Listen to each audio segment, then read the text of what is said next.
chapter 4, beginning with verse 35, we read, "On that day, when evening had come, he said to them, 'Let us go across to the other side.' And leaving the crowd, they took him with them in the boat, just as he was, and other boats were with him. And a great windstorm arose, and the waves were breaking into the boat, so that the boat was already filling. But he was in the stern, asleep on the cushion. And they woke him and said to him, 'Teacher, do you not care that we are perishing?'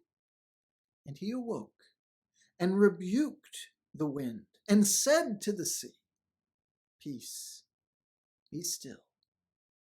And the wind ceased, and there was a great calm. He said to them, 'Why are you so afraid? Have you still no faith?' And they were filled with great fear and said to one another, 'Who then is this, that even the wind and the sea obey him?'" Faced with a scary, truly life-threatening situation, Jesus' disciples asked a silly question. Whenever they woke Jesus up and asked him, "Do you not care?" That's a silly question. Because we're only 4 chapters into Mark's gospel at this point, but how many examples do we have of just how much Jesus cares? The compassion and the power that he has demonstrated to alleviate so much affliction, so many oppressions, so much disease. In fact, the reason Jesus was so completely tired that he needed a nap was because of how he's constantly pouring himself out, healing the sick and teaching the crowds. No, the reason that Jesus took a nap in that boat was not because he didn't care. Jesus was able to take a nap in that boat, even with the windstorm and the waves all around, because he had faith. Jesus is someone who didn't just believe in God intellectually, that he knows that there is a God. Jesus was completely loyal to God. He trusted God. He trusted that because he was completely focused on doing God's will, God would protect, God would provide.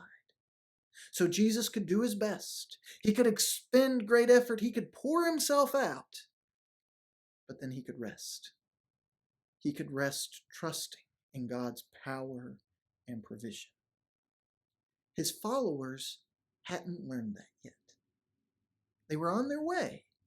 But even after all of the incredible things that Jesus had done, they still didn't completely get it. Even after the sacrifices that they had made to be his followers, they were still learning to trust Jesus as fully as he trusted the Father. So when Jesus identified the issue with their fear, it's not that their fear was baseless. It's not that the wind wasn't scary. It's not that the sea couldn't potentially drown them, that they couldn't potentially perish. The danger was real.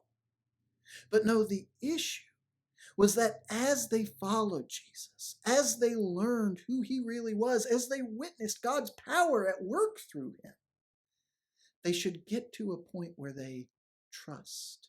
That instead of asking if he cares when he so obviously does, that they grow in their loyalty to him, that they trust that he has the power, that he has the compassion, that he will provide.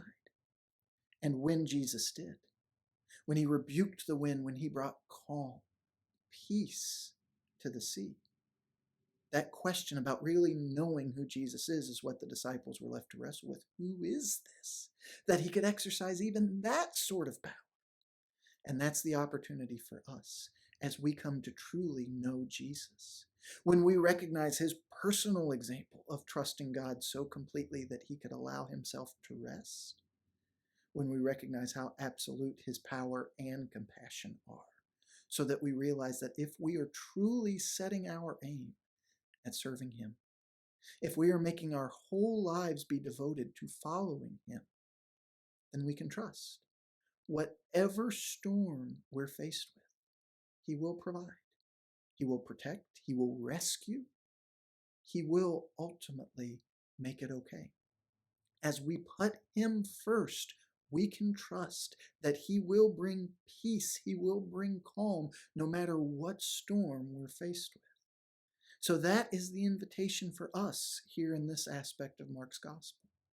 We know the answer to this question. Who then is this that he could even calm the sea?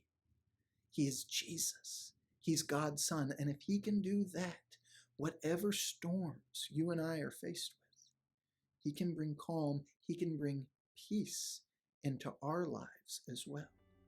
The challenge for us is to trust him, to trust that he cares, to trust that he is able, and then to let him bring the peace and the calm we so desperately desire.